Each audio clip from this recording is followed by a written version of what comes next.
This is on top is an SWR meter.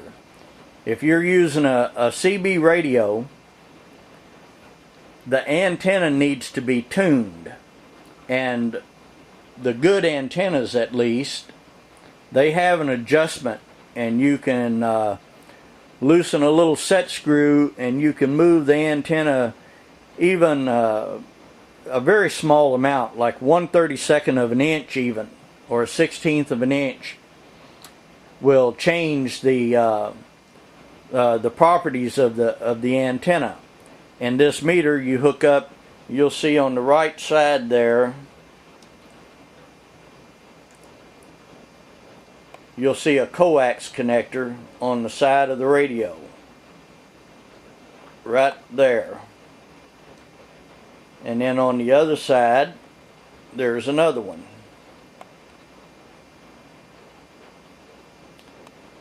You hook your antenna to one side,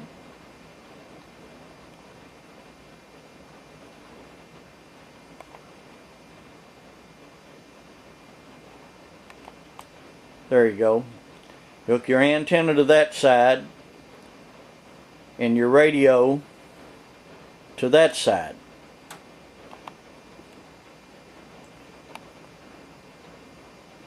And then you follow the process, which I'm not going to get into here. It's not real complicated, but you follow the process, and this tells you how to tune your radio, your antenna, to get maximum efficiency. And that can be fairly critical. A lot of people would never bother if they hook their radio up. If they can transmit and receive on it, they're probably going to leave it alone. And it just depends on maybe how crucial and critical your radio communication is, whether or not you want to do all the little things that you can to improve it. So that's those radios.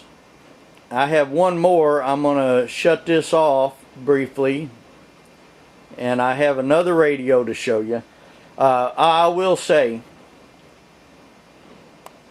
the sideband CB radio, I think that would probably be, for most of the people that I'm speaking sort of directly to, that would be the best type of radio, I think, to use.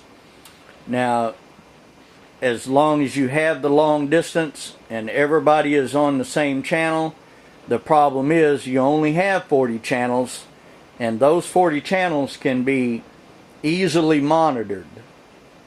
And most anybody may hear you when you're talking on them, whether you're on the sideband or not, you know. So when you're using it, you know, it has its limitations. But if you were real lucky, probably not a Tram D62, but you might could pick up a Cobra or a Midland sideband CB at a yard sale for maybe $5. And that's one of the good things about these radios, is that they can tend to be very cheap. So most people can probably afford to get one. And the antennas that you would use don't need to be real expensive either.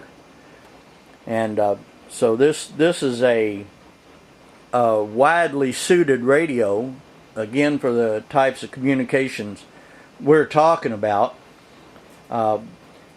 with good range, although it may not be specific enough. Using a different radio, the one that I'm going to show you in a minute, either it or like the 10 meter radio on top, using one of the other radios, if somebody in your local group could afford one of these other systems, then they can tell everyone else they can use the sideband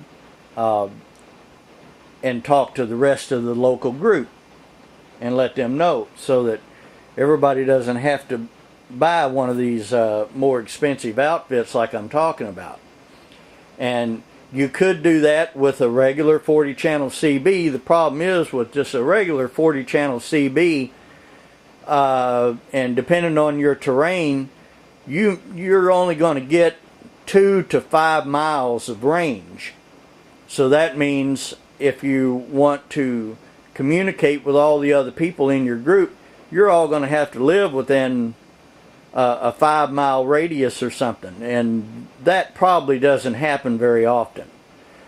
So with the sideband facility, which gives you a lot better range, then you may be able to communicate better with the other people, at least in your local group.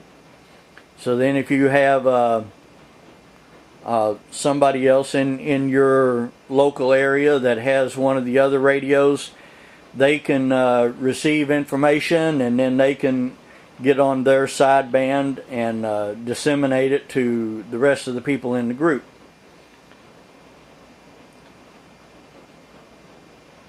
So let me stop this, and I want to get this other radio set up, and I'll be back with it to talk about it. Okay. Now this little radio is this is a real jewel. I really can't say enough about how nice these little radios are.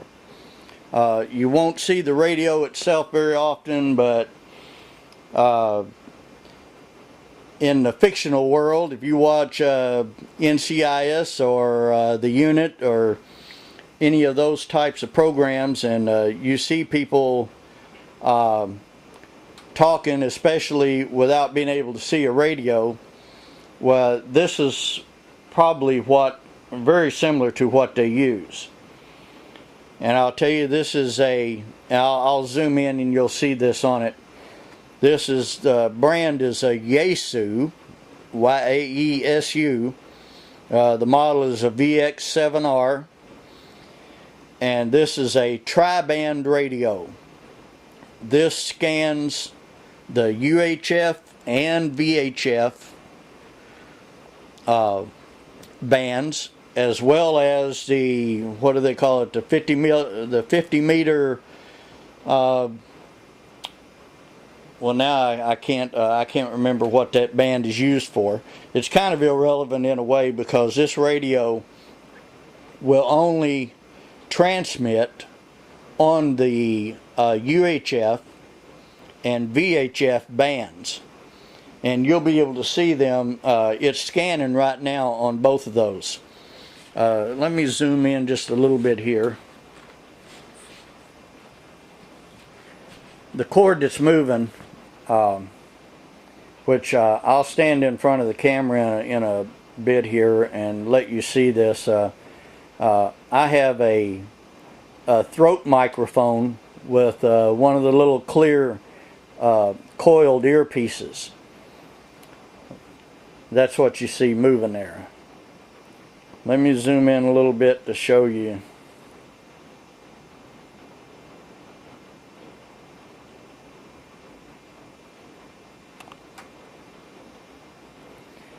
The flashing, when it scans across a channel,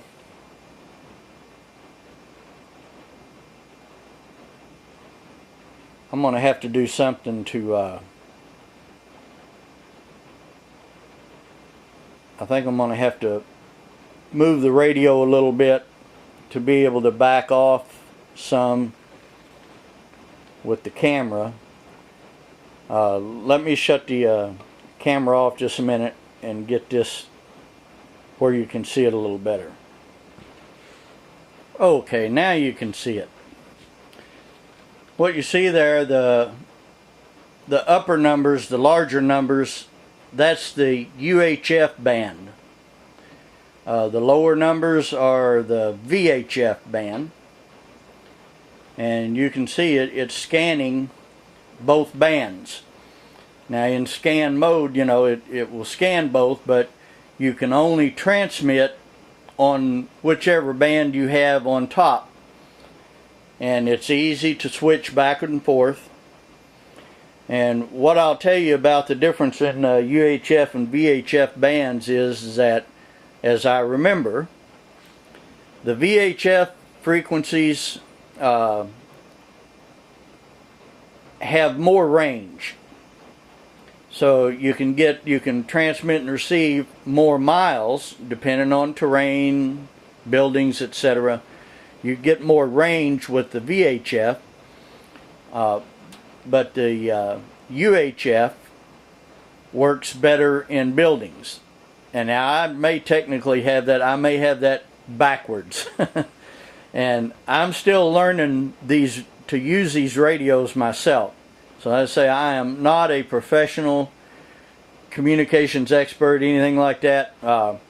I'm still learning these myself. I may know a little bit more about them than some people, but I'm just trying to give you the basics, kind of. So in that, the VHF and UHF bands, being able to communicate on both of them, obviously each one has its own advantages. If you're in a highly populated area with a lot of buildings, you need to use the band that works best in that environment. And if you're out in the open, then you can use the other. Now, one thing in that we need to talk about with the people that would be entertaining the idea of using these types of radios, either this one or the 10 meter. If we're going to communicate with each other, we all have to be on the same frequency or on the same band, and then on the same channel on the band. So if you can kind of understand there, if some of us buy UHF radios and others buy VHF radios, well, then we can't all talk to each other because we're not on the same band, much less the same channel or same frequency. So if that makes a little sense, you can kind of understand why I would say this type of radio, partly because it's so small. That's you could tell before, it's about the size of a pack of cigarettes. This type of radio is very mobile, very powerful, very versatile, and you can communicate on either the VHF or UHF. And while I'm thinking of it, you see that lighting up. Anytime it detects a signal on the stations it's scanning, when it detects a signal, it briefly stops the scan on that frequency or on that band, and it lights up, and you'll often hear a beep. This has different notification systems, but that's why it lights up.